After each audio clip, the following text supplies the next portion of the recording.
What does it mean to be an entrepreneur? I can tell you this, it is not for the faint in heart. It is only for the brave, the courageous, the calculated. Entrepreneurship is reserved for the resilient. Don't even step on the playing field if you have not counted up the cost of entrepreneurship. So there are two sides to the coin of entrepreneurship. There's heads and there's tails. And most people fail to see tails. They see heads, the face of it. They live on the surface, the lights, the cameras, the action, the yachts, the fame. But they don't see the blood, the sweat, the tears. Anybody that is willing to make the sacrifices, they stay up late, they work longer, they are more focused, pay the price, and get the job done and finish what they started. Those are the ones who will succeed. If you're going to be an entrepreneur, you're going to need to lead. The world needs more creative, resilient, passionate, committed, focused, disruptive entrepreneurs. The last thing we need is somebody to come along with another good idea, but they don't have the passion, the perseverance, and the grit to get the job done. We don't need another person that's going to start something and quit in 6 months. Don't tell me you want to step into a room and dominate if you don't have passion. Don't tell me that you want to be a disruptive entrepreneur and you want to step into a room with a new idea and challenge and change the status quo and you don't have passion. Right now you may be in pain. Right now you may be hurting. But if you have vision, you are able to see past the pain and look into the eyes of the future.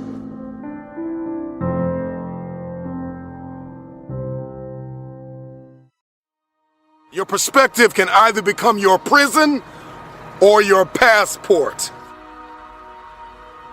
It can either arrest you or release you. In 1903, it was the Wright brothers that defied the laws of gravity. And if you know anything about gravity, gravity will pull you down and keep you down. It will stop you from flight. It will stop you in your tracks. If you believe in something, metaphorically speaking, gravity will hold you down, it will hold you back, and it will dare you to fight. Your perspective can either be your prison or your plane. I don't know about you, but today I made the decision to defy the laws of gravity. The first successful heavier than air powered aircraft was designed and built by the Wright brothers. They flew it 4 times on December 17, 1903, near Kill Devil Hills, about 4 miles. I believe possibility is destiny, and it is fear that keeps us arrested and apprehended by the spirit of impossibility. I'm gonna tell you this right now, and nobody else is gonna tell you this. Impossible is a spirit, and you've got to arrest that spirit or it will arrest you. Impossibility is like a soda fountain, the easy way out, the path of least resistance, because to say something is impossible, to give up, to cop out, to fill your cup of carbonated excuses, it tastes good, but it doesn't sit well as it goes down into your system. To remove the 2 letters is the grit of existence, the binding faith of hope to your chest and letting your heart beat. You gotta rewrite the code, you gotta rewrite the script. Calling all reformers, I'm calling all innovators, I'm calling all game changers, I'm calling all world shakers, I'm calling all city shifters, I'm calling everybody that has an inkling of faith in themselves, I'm calling everybody inherit the future. If you're not where you want to be financially, if you're not where you want to be emotionally, if you're not where you want to be physically, relationally, socially, 10 times out of 10, it is because you have settled in a place called convenience. Here's what I need you to do. I need you to admit the fact that you've gotten lazy. I'm gonna tell you this right now. Some praise can be poison. It keeps you locked in a state of paralysis, and you shining trophies from the past.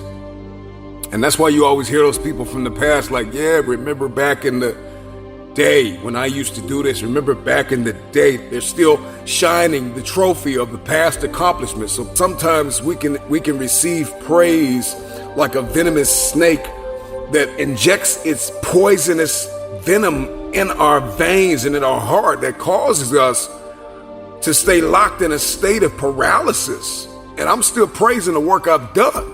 And we get full. We get real full.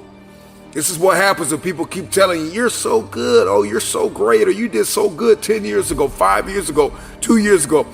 If you continue to believe that your best work is behind you, then you will never achieve what is ahead of you. Go ask any athlete, actor, musician, philanthropist, athlete, it doesn't matter. You ask anybody who is a champion, and the difference between them and their opponent is they were more hungry for it. I don't care if you got to listen to me 1,000 times. I need you to get crystal clear about your future. Because the only reason why you are here, the only reason why you're alive is because you have work to do. And you got to figure out, why on earth are you here? What is your destiny? What is the dream that God has given you? You got to have like a shark mentality, because if a shark swims backward, it dies. A shark can only move forward. And so I need you every single day you wake up to smell blood and go after that dream. If there's anything I can pour from my heart, if there's anything I can give you in this moment, my greatest piece of advice is to protect your hunger. You show me a man who is failing, and I will prove to you that he is no longer hungry. When you are hungry, you are creative.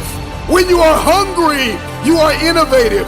When you are hungry, when you are no longer full, when you are no longer satisfied with where you are and you raise your standards, it is only then that you can have your future. If you can stay hungry, you can get the resources. If you can stay hungry, you can get the strategy. If you can stay hungry, the ideas gonna come. If you can stay hungry, the connections will be aligned. If you can stay hungry. The problem with many of you is that you got full, you got complacent, you got lazy.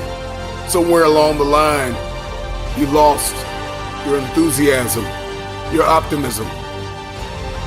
You lost your hunger. I'm never full. I'm never full. I'm never full. I'm never full. If you want your future, then you are going to have to get acquainted with pain, with discomfort, with inconvenience. Because hunger is the only thing that's going to give you the power to persevere through that pain. Never stop climbing the hill. There is always another hill to climb. Go find your hill and climb. You gotta be hungry for your dream. You gotta be hungry for your next level. You gotta be hungry for connection and alignment. You have to be hungry to fulfill your destiny. Hunger is not an idea. Hunger is not a mood. Hunger is a lifestyle. I'm never full. This is me every day, all day. I'm hungry to learn. You gotta be hungry to read. You have to be hungry to grow. You have to be hungry to manifest what is in your head. When you're full, you can't receive. When you're full, you lose vision. When you're full, you get lazy. When you're full, you procrastinate. When you're full, you sleep. And I need you to get to the place where you're no longer sleeping. I need inconvenience to be your new norm. If you're not inconvenienced every day, You need to be inconvenienced. Every day, I need you out of your comfort zone. If you're going to win the fight for your future, if you want generational cycles broken in your family, if you want to be the first to achieve, the first to get it done, the first to see it, the first to do it, you must stay hungry.